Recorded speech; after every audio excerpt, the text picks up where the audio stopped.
Hi అండి. ఇవాళ దోశలకు బాగుండే అల్లం చట్నీ ఎలా చేసుకోవాలో చూసేద్దాం పదండి. ముందుగా అయితే ప్యాన్లో ఆయిల్ వేసుకుని అది హీట్ ఎక్కిన తర్వాత అల్లం ముక్కలు అయితే యాడ్ చేసుకుని బాగా తిప్పుకోవాలండి. అలా కాసేపు అల్లం ఫ్రై అయిన తర్వాత పచ్చిమిర్చి అయితే యాడ్ చేసుకోవాలి. పచ్చిమిర్చి యాడ్ చేసుకున్న తర్వాత రెండింటిని కూడా బాగా ఫ్రై చేసుకోవాలి. ఈ రెండు బాగా ఫ్రై అయిన తర్వాత ఈ రెండింటిని మనం మిక్సీ జార్లో షిఫ్ట్ చేసుకోవాలి.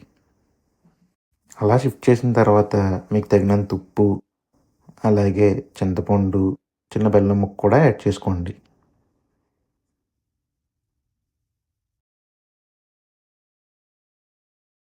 ఇవన్నీ యాడ్ చేసిన తర్వాత మిక్సీ అయితే పట్టుకోండి. ఒకసారి మిక్సీ పట్టిన తర్వాత మళ్ళీ మూత తీసుకొని కొంచెం వాటర్ వేసుకుని మళ్ళీ ఇంకోసారి మిక్సీ అయితే పట్టండి. అలా మిక్సీ పట్టిన తర్వాత మొత్తం ఈ మిశ్రమాన్ని అంతా ఒక చిన్న బౌల్లోకి షిఫ్ట్ చేసుకోండి. ఇప్పుడు మన చట్నీ కోసం చిన్న తాలింపు అయితే పెట్టబోతున్నాం. ఏం లేదండి, మళ్ళీ సేమ్ కొన్ని ఆవాలు, కరివేపాకు వేసుకుని బాగా ఫ్రై చేసుకోవాలి. ఫ్రై చేసిన తర్వాత ఈ తాలింపుని ఇందాక బౌల్లోకి షిఫ్ట్ చేసుకుని బాగా కలుపుకోవాలి. అంతే.